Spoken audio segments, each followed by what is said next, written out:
Hello everyone, I'm Mr. Frisco and this is my real estate show. Today on my show, Frisco Housing Market Insights. My guest today is Dustin Jones, Mrs. Frisco for 2022 and owner of EncompassHR.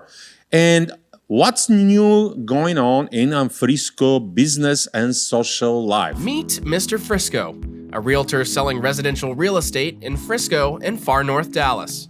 As a former professional athlete, track and field, and strength and conditioning coach, Mr. Frisco immigrated to the USA 20 years ago with $50 in his pocket, a suitcase, and zero English to pursue the American dream and build a successful real estate business. Hardworking, persistent, customer service, and detail-oriented, Mr. Frisco strives to secure a smooth closing on his client's biggest investment, their home. He puts his experience and knowledge to serve his clients the best way possible. Building his business by referral allows him to maintain relationships with his clients and serve them even after the transaction is closed. This is Frisco Realty News with Mr. Frisco. So, let's see what was happening on Frisco real estate market the last year. The median Frisco existing home price for the last year increased 9.2% compared with 2022, reaching $623,250, and the median price for January decreased 6.97% compared with December. The inventory on the market is 188.2% lower compared with the same time of the last year, with 196 houses for sale on the market, and it decreased 26.86% in January compared with December of 2022.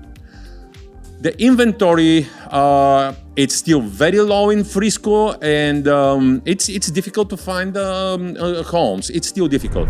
So the median existing home sales is down 27.1% compared with the same time of the last year, reaching 86 sold homes. And the home sales for January are 30.64% lower compared with the December of 2022. The median days on the market for January is 47 days compared with the same time of 2022, when the median days on the market were only 5. So it takes 16 days more to sell a home in January compared with December of 2022. So the month supply of inventory on the market is down again for January and reached 1.1 months, which is considered for a very strong seller's market, which doesn't reflect the prices that are kind of down. But as we talked before, we are now in a weird market, and regardless the low inventory, the prices are flattening or just going down. All right, well, let's talk a little bit about the home purchasing process, because hey, it doesn't matter how it is market now, if either the interests are up or whatever, buyers are still on the market. They're still buying, and hey, you have to buy too, because interest rates are fluctuating. They're going to be lower tomorrow. You can refi, but if you hold the house for a long time, you will never. You will be fine. You will be just fine. So. Let's talk about the buying process, as I said. So buying a home can be very intimidating sometimes, but you can set yourself up for success, understanding the process and finding the right help. Let me write you a little bit about the buying process. So here is an overview of the home buying process that I help you navigate so you can find your dream homes as quickly as possible. Financing is the first step in the buying process. So you cannot go to Macy's and just buy whatever you want, like say a coat without a credit card or money. All right. So you need money and you need financing to buy the house. So that's the first step. The first step is to get a proof of financing. So choosing a lender is where it pays to be picky.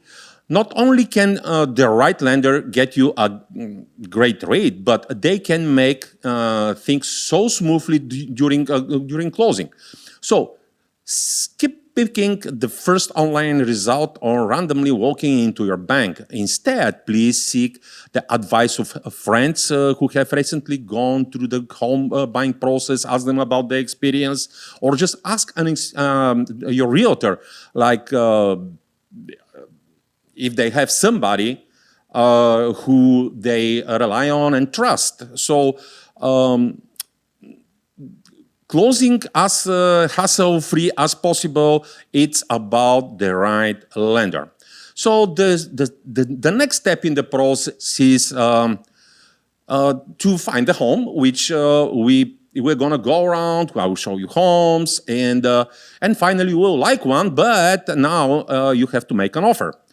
So once you get pre-approved and you find the home, you're making an offer, and it is where we started the deep diving into the finding your dream home. Here I provide a comparative market analysis so you can choose the home price you're most comfortable with. And once you accept all the conditions in the offer, I will submit the offer to the seller, the seller's agent actually, but making an offer is only the beginning of buying. After I make your offer to the seller, the critical negotiations begin. And actually here where I make my fee. So to negotiate the best conditions to you, and especially in this market when, as a buyer, you have a lot of leverages to negotiate repairs and price. Once your offer is accepted, we proceed with the inspections, negotiations for repairs if necessary, and as I said, everything that we can use as a leverage to negotiate best offer, best conditions for you. So the option period is the next stage in the contract. So let me explain what the option period is. This is the time given to the buyer to inspect the property and negotiate repairs or any other condition on the contract. The terms, time, and fee are negotiable and usually depend on the market conditions. Typically, the term is 7 to 10 days with an initial offer fee of about $100, but this is for the market now in Texas. But when the market was very hot, you could see an option period as $1,000, $2,000, and as short as 3 days. Even some people were just some buyers were skipping the option fee, but that's different topic. So in Texas, the buyer has the unrestricted right to terminate the contract during the period with a full return of the earnest money. And the option fee, however, is not refundable if the buyer terminates, but you're gonna get it back if you close. It goes to the price of your house. So the next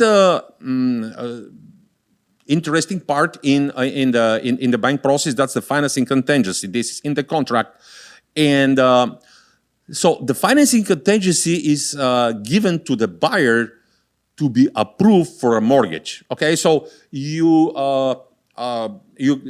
file goes to the underwriter, and the underwriter is supposed to approve you for a loan, and usually the loan officer doesn't give the approval. The loan officer just pre-approve you. It's the underwriter that approves the loan.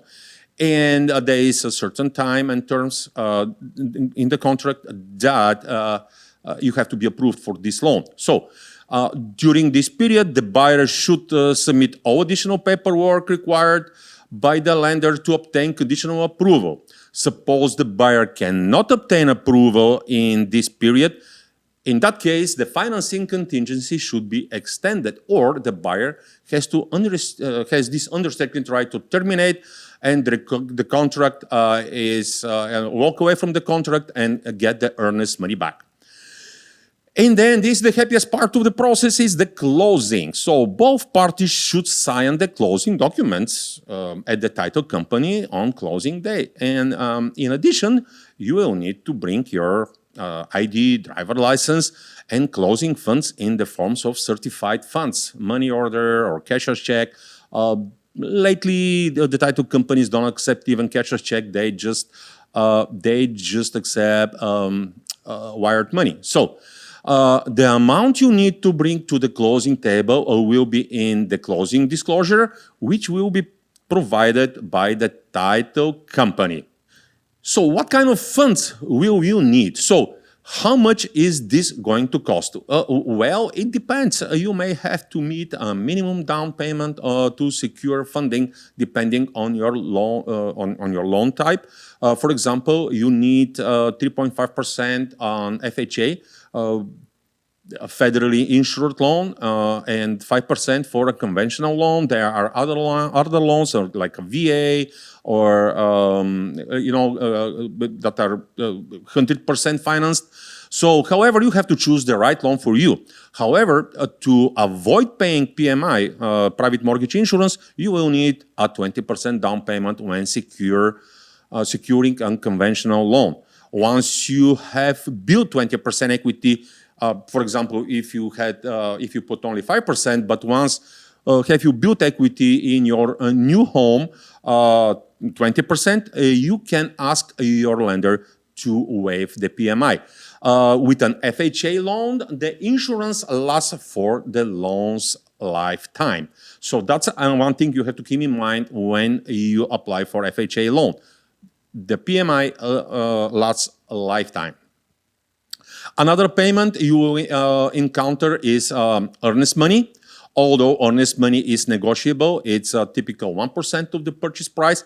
It's also refundable, and it's applied towards the purchase of your new home. So what about closing costs? So these expenses also fluctuate depending on taxes, escrow fees, insurance, and many more things that actually only the lender, after balance the CD, the final CD with the title company, can tell you. Actually, the realtor or the lender can give you a very close amount, but it could fluctuate a couple of $100s time to time. So, like you can see, buying a home is the biggest financial decision most people make. But don't go it alone. I am Mr. Frisco, Viktor Taushanov, and I am here to help you every step of the way. So let's work together to find the home that suits your lifestyle, so you can happily live ever after. All right. Well, it is time now for my guest, Dustin Jones, and Mrs. Frisco, actually, not me, Mrs. Frisco, yes. And owner of EncompassHR. Yes. Correct? That's correct. Okay. Well, good to have you. Thank you for being here, having me be here. I'm enjoying it so far. Absolutely. Mr. Frisco and Mrs. Frisco. That's interesting. That's okay, right. Now I'm in real estate. You're in HR business. Okay. Well, what motivated you to get into the Mrs. Texas contest? So what motivated you to do that? So as I've gotten older, I have decided that I need to get out of my comfort zone some.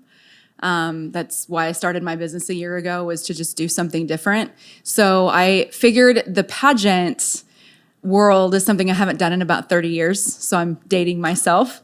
And so I just decided it was something that would get me out of my comfort zone. It's something that's different, and it gives me an opportunity to do things that I normally wouldn't have the opportunity to do.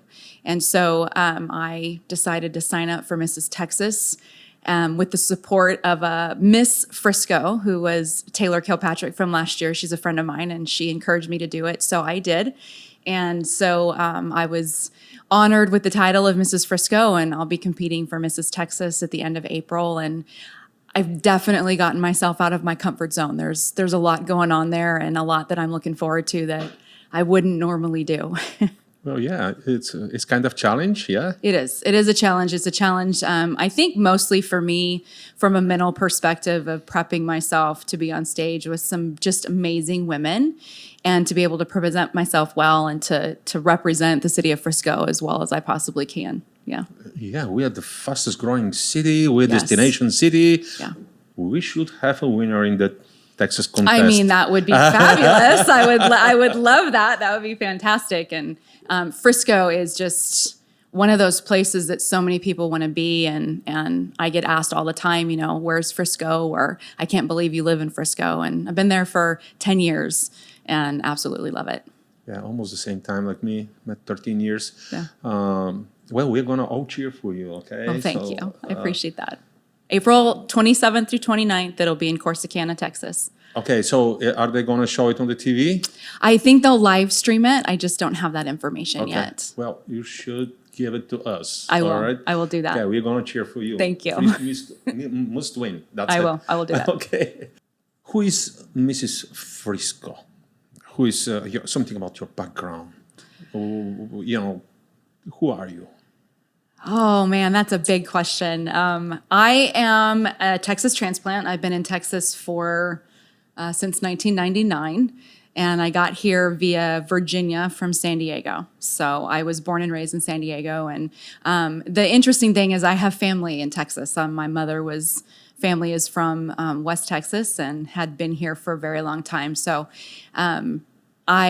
I got to Texas. They say you get to Texas as fast as you can, right? So I've been here for a couple decades. My children were born here, and I've made a home here. And so I started a job in HR over 20 years ago. I've, have two children that were, like I said, born and raised here. And what else? There's so much I could tell you. It's been a great experience. And Texas, for me, I was divorced in the early 2000s, and I could never have imagined going anywhere else besides staying here in Texas. It allowed me to support my children. The economy here has been fantastic.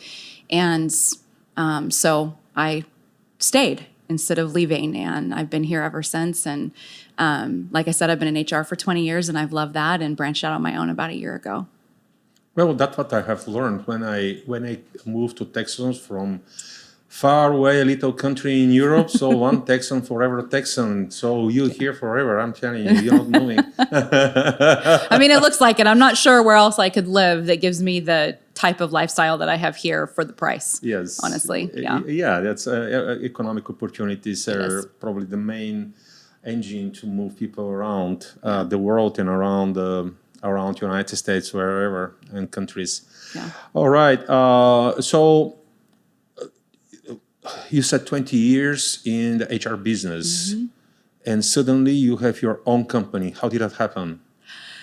Well, I got remarried about 10 years ago, and my husband is an entrepreneur, and he'd always said, Dustin, you should get on your own and do your own thing. And being a divorced single mom of two kids, you get to a point where you're a little bit financially risk averse.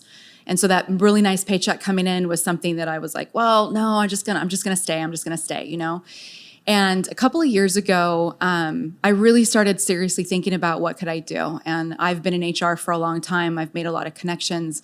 I'm part of Dallas HR and SHRM, and I've sat on committees, and I love what I do. But the best part about it was I really love developing the teams that were on the HR side of the house. And I thought, this would be really great to do for small business, people that really don't know what HR looks like and what it really is. And so in September of 2001, I made the jump and I resigned from my job. I took some time off really to kind of think about what that looked like. And in January of 2022, I really kind of hit the ground and decided, all right, I'm going to do this. And by March, I had my first client. And by July, I had established EncompassHR LLC. And I absolutely love it. I love being able to go into small businesses and customize what they need for HR based on what their company culture is and what they need from an individual basis. And I've really enjoyed the training that I get to develop and do. I'm really excited. I get to do a training on Monday for conflict resolution in the workplace, which is, it's a big thing. A lot of companies need that, so I'm excited to do that. And I get to do employee coaching, so I get to do some mentorship, which is really close to my heart. Great.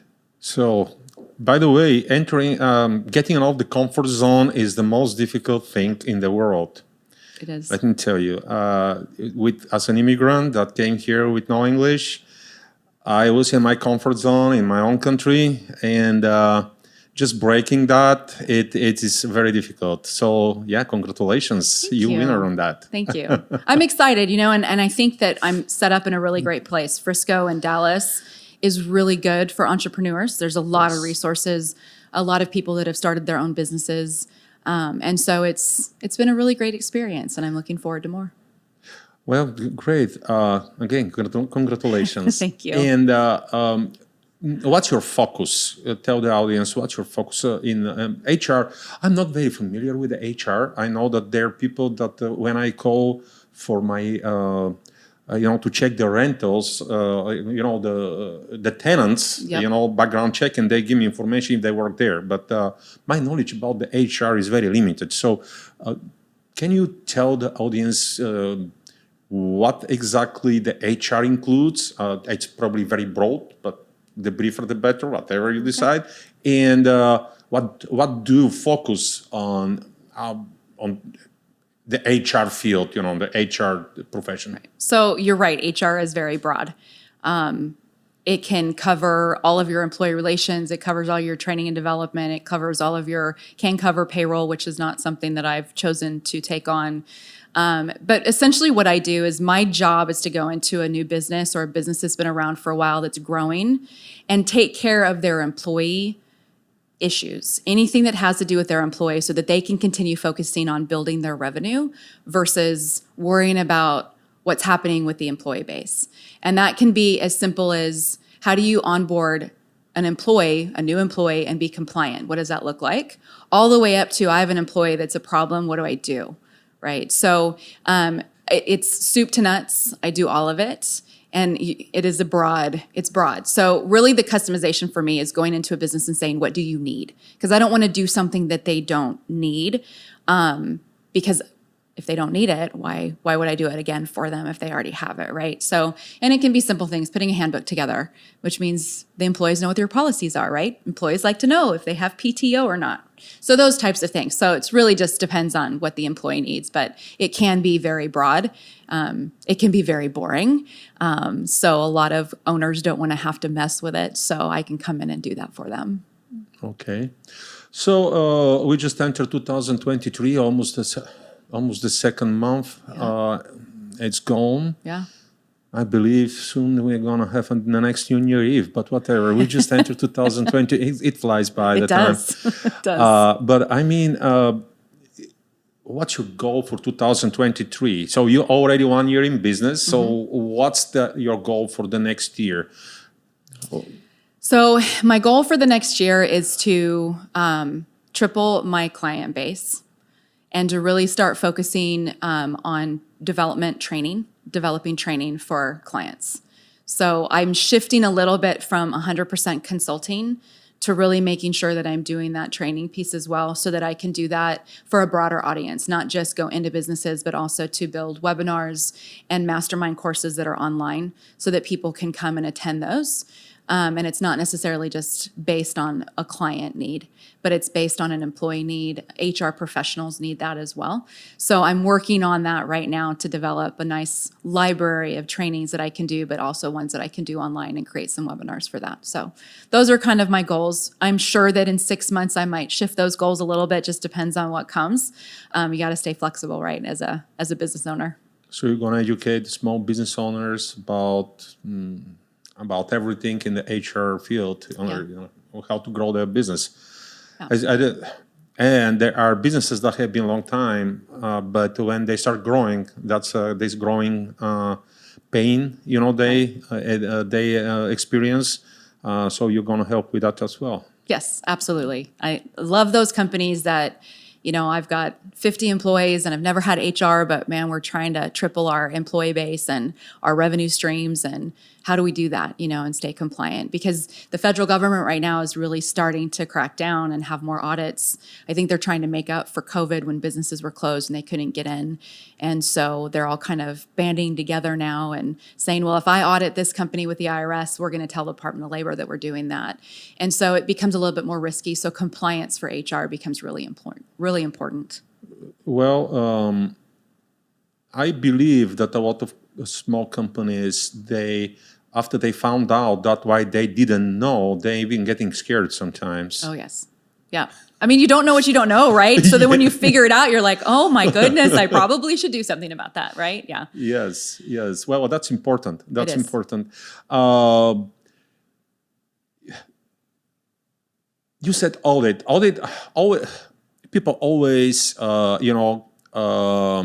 relay audit to the connect audit with the fine, with accounting, with money and all these things.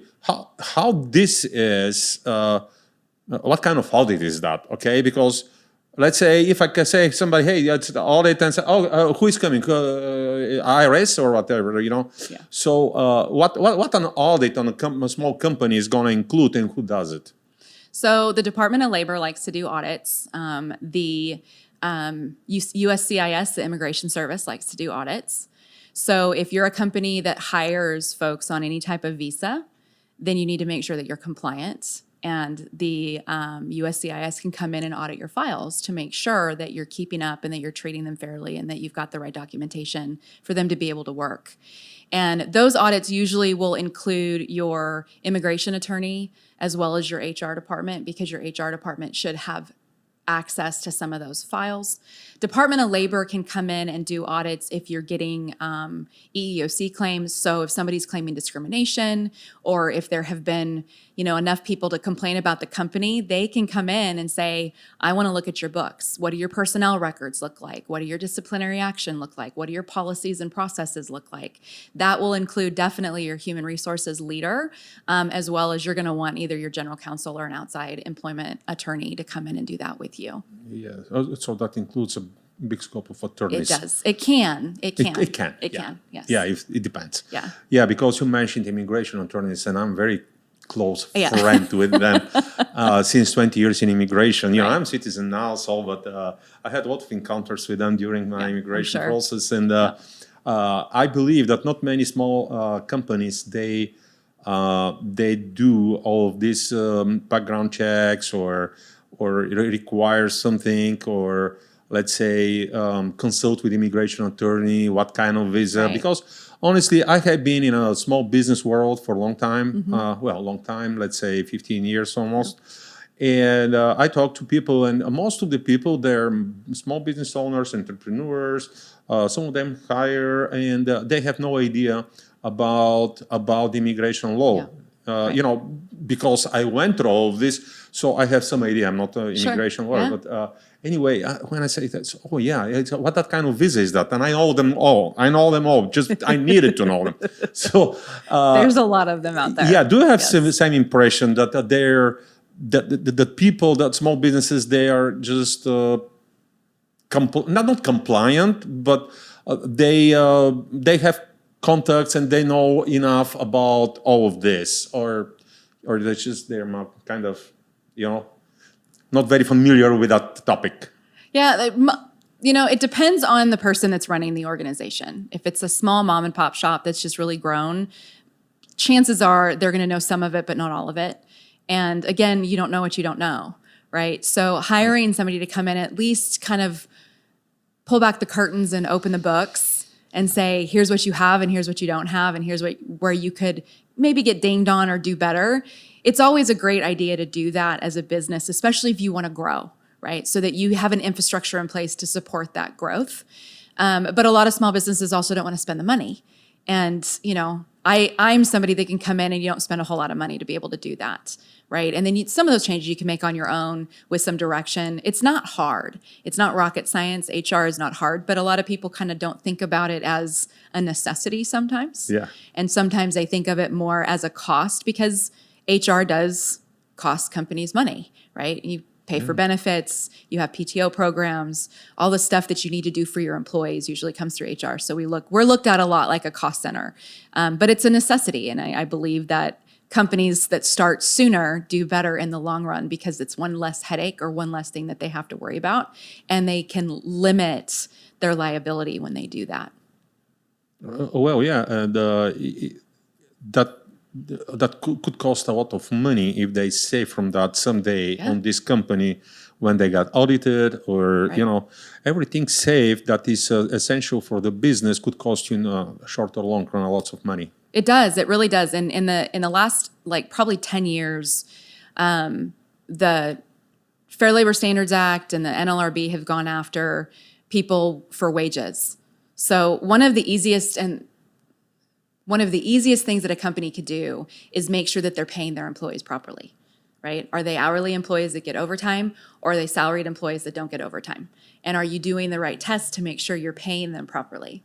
Because it's super easy to do, and it's super easy to spend maybe a little bit of money on an attorney or an HR professional that knows how to do that test to make sure you're doing it right. Because at the end of the day, if you get sued for that, you're spending thousands and tens of thousands of dollars for something that could have maybe cost you $500 or $600 to get it done properly at the beginning. This is the usual, and I know, and I had to do it, and I've heard that attorneys are not very cheap, so. Well, it depends on if you go the really big names or if you find somebody that's reasonable. No, again, you save on attorney, it may cost more money. Yeah, well, usually if you're getting sued for wage and hour, you're going to want a really good employment law attorney to defend that.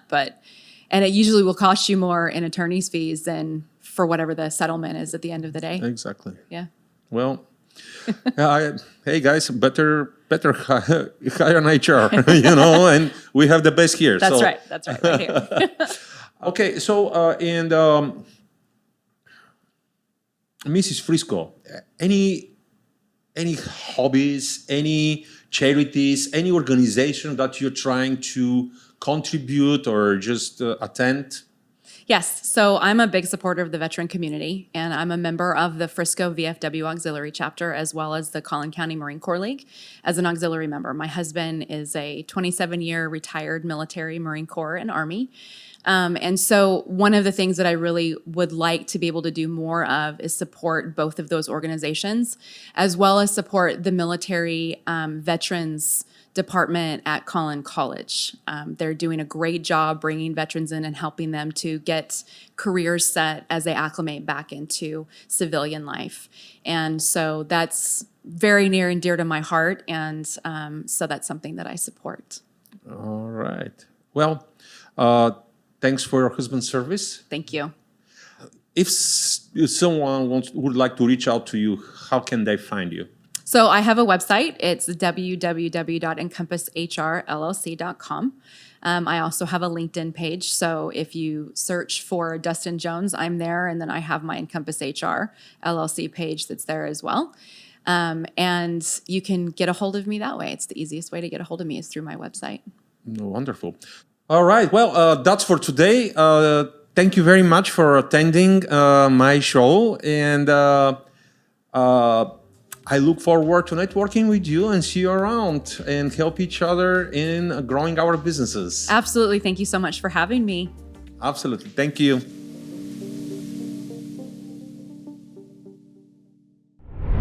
And it's time for our Frisco Lifetime part. A restaurant's opening near the Omni PGA Resort. With such an easygoing suburban feel, it can be easy to forget that Frisco is quickly becoming a destination city with features like the Omni PGA Resort opening soon. Many restaurants will soon follow. Here is a preview of who is coming to the neighborhood so that you can make the most of your dipping out plans. What makes the restaurant the Omni development unique is that you won't find many national brands. Instead, you will find a quirky ice cream shop in the hotel called Margaret's. Incidentally, that's the daughter of Blake Rowling, president of Omni parent company TRT Holdings. The hotel will also host a super club, so dinner with the dancing and maybe a hopping band is back. An army of gourmet chefs will take care of the food. Instead of bringing in a national brands, Omni PGA exclusive chef George Hashow will hire 118 cooks to operate all the unique concepts on the 660-acre complex. That means a total of 1,000 hires, of whom 400 are food service workers. They need them, and they will be able to afford them, especially with concepts like Trick Rider coming online. Here, diners can have luxury menu items, including flights of Wagyu or and caviar on demand. Although many high-end concepts will be inside the hotel, golfers can have plenty of upscale drive-up options as they play the course. And in addition, the bunker offers tasty salads and sandwiches, while an outdoor venue called Fields Overlook. So no matter what your short game is doing, you can rely on a great meal to soothe the burn of double bogey.